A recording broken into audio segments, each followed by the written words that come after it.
India's number 1 varicose veins hospitals ఐబీసీను సంప్రదించండి. మీ నొప్పి లేని ప్రయాణాన్ని ప్రారంభించండి. నమస్కారం, మీరు చూస్తుంది సుమన్ టీవీ. నేను మీ కీర్తి. జూలై 29 నాగుల పంచమి.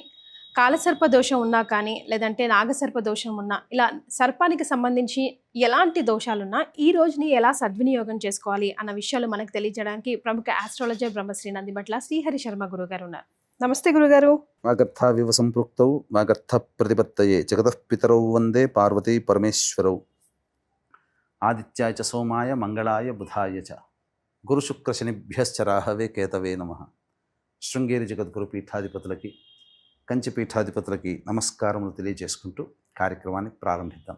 గురుగారు, నాగదోషాలు, కాలసర్ప దోషాలు అంటూ ఉంటారు కదా, అలాగే సంతానం లేక, సంతానం ఉన్నా సరిగ్గా లేక, పెళ్ళిళ్ళు కాకపోయినా, ఇలాంటి వాళ్ళంతా ఈ రోజుని ఎలా సద్వినియోగం చేసుకుంటే బాగుంటుందంటారు గురుగారు? నాగుల పంచమి అనేటువంటిది మనం విశేషంగా జరుపుకునేటువంటి ఆరాధన. శ్రావణ మాసంలో ముఖ్యంగా జరుపుకుంటాం కదా. మీకు ఒక చిన్న రహస్యం తెలియజేస్తాను. పూర్వకాలంలో నాగదేవత ఆరాధన చాలా విశేషంగా చేసేవాళ్ళు. ప్రత్యక్ష దైవం అంటూ ఉంటాం కదా గురుగారు.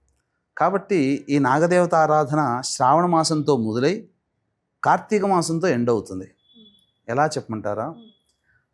శ్రావణ మాసం పంచమి తిథి రోజున నాగుల పంచమి అని అంటారు. కార్తీక మాసం చవితి రోజున నాగుల చవితి అంటారు. అంటే పంచమి నుంచి మొదలై 90 రోజుల పాటు నిర్విరామంగా జరుగుతున్నటువంటి ఆరాధన కార్యక్రమం. దీనినే సర్ప ఆరాధన చేసేవాళ్ళు. అయితే కాలక్రమేణా దాని యొక్క మధ్యలో ఉన్నటువంటి పూర్తి విధానం తగ్గుతూ వచ్చి ప్రారంభం నాగుల పంచమి, ఎండింగ్ నాగుల చవితి మాత్రమే విశేషంగా చేసుకునే ఆచారం వచ్చిందేమో మరి. ఎందుకనంటే శ్రావణ పంచమి మొదలు భాద్రపద చతుర్థికి 1 మాసం, ఆశ్వీజ చతుర్థికి 2 మాసాలు, కార్తీక చతుర్థికి 3 మాసాలు. అందుకనే స్టార్టింగ్ శ్రావణ మాసం పంచమికి నాగుల పంచమి, కార్తీక మాసం చవితికి నాగుల చవితితో సమాప్తం. మరి కాబట్టి ఎవరెవరు ఎటువంటి వాళ్ళు చేసుకోవాలంటే ముఖ్యంగా సంతానం కలగకుండా ఇబ్బంది పడుతున్నటువంటి వాళ్ళు, తరువాత కాలసర్పదోషంలో జన్మించినటువంటి వాళ్ళు, సర్ప నక్షత్రాలైనటువంటి అశ్విని, మఖ, మూల, స్వాతి, శతభిషం, ఆరుద్ర మరియు విశేషంగా ఆశ్లేష ఈ నక్షత్రాల్లో జన్మించినటువంటి వాళ్ళు, ముఖ్యంగా అనేక సమస్యలతో బాధపడుతున్నటువంటి వాళ్ళకి, ఆ సమస్య జటిలమైన సమస్య పరిష్కారం కావాలనుకునేటువంటి వాళ్ళకి ఈ నాగుల పంచమి రోజున చేసుకునేటువంటి ఆరాధన, ముఖ్యంగా పురుషుల్లో అంటే ఈ రోజున సంతానం లేమితో చాలా బాధపడుతున్నారు. డాక్టర్ల దగ్గరికి చూపించుకుంటే కౌంట్ తక్కువగా ఉందండి, లేదా డెడ్ సెల్స్ ఎక్కువగా ఉన్నాయండి, కాబట్టి మీరు మందులు వాడండి అని చెప్తుంటారు కదా. అటువంటి వాళ్ళని జాతకరీత్యా పూర్వకాలంలో ఈ ట్రీట్మెంట్ లేదుగా. మరి ఈ దేవతారాధనే సరిచేసేది. తద్వారా మేము నాగదేవతని ఆరాధన చేసినందుకు సంతానం పుట్టిన వాళ్ళు ఎంతమంది లేరు? సుబ్బారాయుడు, సుబ్బమ్మ, సుబ్బలక్ష్మి, సుబ్బయ్య, సుబ్బారావు ఇలా పేర్లు పెట్టుకున్న వాళ్ళు లేరా? వీళ్ళందరూ ఎందుకు పెట్టుకున్నారు? నాగా అనే పేరుతో పెట్టుకున్నారు. కాబట్టి వీళ్ళందరూ ఏంటంటే నాగదేవత ఆరాధన చేసినందువల్ల సంతానం అంటే క్లియర్గా తెలిసిపోతుంది. నాగదేవత ఆరాధన చేస్తే సంతానం తప్పకుండా కలుగుతుంది. కేవలం సంతానమే కాదమ్మా, చెడిపోతున్నటువంటి పెడత్రోవ పట్టేటువంటి సంతానాన్ని కూడా మంచి మార్గంలో పయనింపచేసే గొప్ప వ్రతము ఈ నాగుల పంచమి వ్రతం. కాబట్టి పొద్దున్నే లేచి కాలకృత్యాదులన్నీ తీర్చుకొని చాలామంది ఈ పాము పుట్టల దగ్గరికి వెళ్ళి పసుపు కుంకుమ కిలోలు జల్లేసేసి గుడ్లు పెట్టేసేసి గుడ్లు పగలగొట్టి అని అన్నీ చేస్తుంటారు. అవన్నీ ఆవు పాలు వేయవచ్చు, తప్పులేదు. అది కూడా ఎంత 2-3 చెంచాలు అంతవరకే.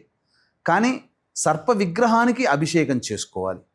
చక్కగా వేప చెట్టు, రావి చెట్టు కలిసి ఉన్నటువంటి కింద ఉన్నటువంటి నాగుల జంట సర్ప దేవతా విగ్రహానికి కానీ లేదా సుబ్రహ్మణ్య స్వామికి కానీ వెళ్ళి ఆ రోజున ఆవు పాలు, ఆవు నెయ్యి, తేనె ఈ 3టితో అభిషేకం జరిపించి చలివిడి నైవేద్యంగా పెట్టి రావాలి. ఇలా ప్రతి మంగళవారం కనుక చేస్తూ ఉంటే సర్పదేవతానుగ్రహం కలుగుతుంది. తద్వారా సంకల్పం నెరవేరుతుంది. విశేషంగా ఈసారి మంగళవారము, నాగుల పంచమి 2 ఒకే రోజు అయ్యాయి. మంగళవారం వస్తుందా? అవునమ్మా. ఓకే. మరి మనం పఠించవలసిన మంత్రం ఏదైనా ఉందా గురుగారు చుట్టూ తిరిగేటప్పుడు? ఓం శం శరవణ భవాయ నమః, లేదా మానసాదేవ్యై నమః, లేదా సంబంధించినటువంటి సర్పదేవత ఆరాధనలో సర్పదేవతాయై నమః అనుకుంటూ కానీ చేసుకోవచ్చు. గురుగారు, పసుపు ఎర్ర దారం కూడా కొంతమంది ఆ పుట్ట చుట్టూ లేకపోతే రావి చుట్టూ కట్టడం చూస్తూ ఉంటాను గురుగారు. అది దేనికి సంకేతం? అంటే సాధారణంగా ఏదైనా కనుక ఒక గొప్ప సంకల్పం నెరవేరాలనే ఉద్దేశంతో ఆ కంకణంలాగా కడుతూ ఉంటుంటారు, అంతే. ఆ పాము చుట్టూ అంతా అల్లెవేస్తారు దానికి. అయితే దీనికి ఇంకొక విశేషమైనటువంటి కార్యక్రమం కూడా ఉంటుందమ్మా.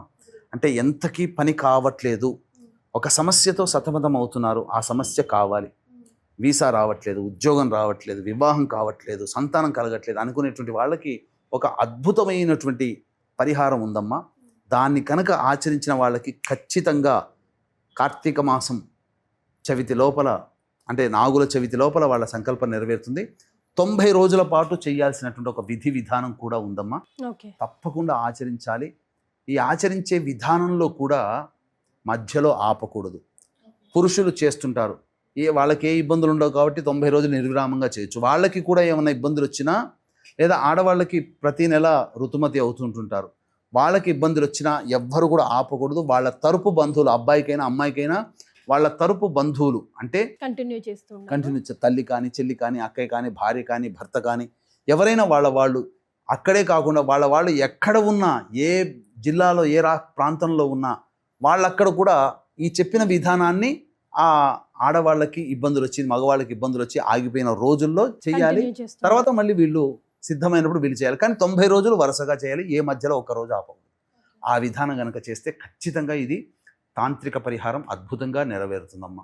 ఏంటి ఆ విధానం గురుగారు? తప్పకుండా తెలియజేస్తాను. వీక్షించేటువంటి ప్రేక్షకులకు కూడా ఈ శ్రావణ మాసం వరలక్ష్మి వ్రతం అనేటువంటిది 8వ తారీఖు రోజున, ఆ రోజు విశేషం పౌర్ణమి తిథి మరియు విష్ణు నక్షత్రమైన శ్రవణ నక్షత్రం కూడా కలిసి వచ్చినటువంటిది. ఆ రోజున లక్ష్మీ వ్రతము లేదా తప్పకుండా అమ్మవారి అనుగ్రహం పొందాలనుకునే ప్రతి మహిళ కూడా అద్భుత అవకాశం. ఆ రోజు సాయంకాలం 7 గంటలకి మన పీఠం ఆధ్వర్యంలో షోడశ లక్ష్మీ మూలమంత్ర హవనము, అలాగే ఈ సంబంధించినటువంటి మేష, మిథున, కర్కాటక, సింహ, కన్య, వృశ్చిక, ధనుసు, కుంభ, మీన రాశుల్లో జన్మించినటువంటి వారికి దోష పరిహారార్థమై శనిదోష నివారణ హోమాలు, షోడశ లక్ష్మి హోమాలు అనేటువంటి చేయించడం జరుగుతుంది. దీని ద్వారా చక్కటి విద్య, వివాహము, ఉద్యోగ సమస్యలు, ఆర్థిక సమస్యలు, అలాగే సంతాన సమస్యలు, ఆరోగ్య సమస్యలన్నీ కూడా తొలగి చక్కగా దైవతానుగ్రహం వలన మీ యొక్క సంకల్పం నెరవేరుతుంది. ఈ కార్యక్రమంలో గోత్రనామాలు నమోదు చేసుకున్నటువంటి వాళ్ళకి తామర మాల మీకు అందివ్వడం జరుగుతుంది. అవకాశం ఉన్న వాళ్ళు కార్యక్రమ తదనంతరం కాంటాక్ట్ చేసి మీ గోత్రనామాలు నమోదు చేసుకోవచ్చు.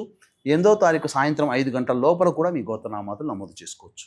విధానం ఏంటంటేనమ్మా, శ్రావణ మంగళవారం నాగుల పంచమి తిథి రోజున, మంగళవారం కాబట్టి ఆ రోజున పొద్దునే కాలకృత్యాదులు తెచ్చుకొని జంట నాగుపాములు ఉన్నటువంటి విగ్రహానికి చేరుకొని చక్కగా ఆవు పాలు, ఆవు నెయ్యి, తేనెతో అభిషేకం జరిపించి, అప్పుడు అన్నము, కుంకుమ కలిపినటువంటి 3 ముద్దలు కానీ 1 ముద్ద కానీ ఆ సర్పానికి నైవేద్యంగా పెట్టి, తదనంతరం ఓం మానసాదేవ్యై నమః, ఓం శరవణ భవాయ నమః అంటూ 108 కానీ 54 ప్రదక్షిణలు కానీ ఎవరి శక్తి మేర ఆ విధంగా ప్రతిరోజు చేయాలి. 90 రోజుల పాటు కార్తీక శుద్ధ చవితి వరకు చేయాలి. ప్రదక్షిణ అయిపోయిన తర్వాత ఇంటికి వెళ్ళేటప్పుడు ఆ ముద్దలోని ఒక 3 మెతుకులు ప్రసాదంగా తీసుకొని వచ్చేయాలి.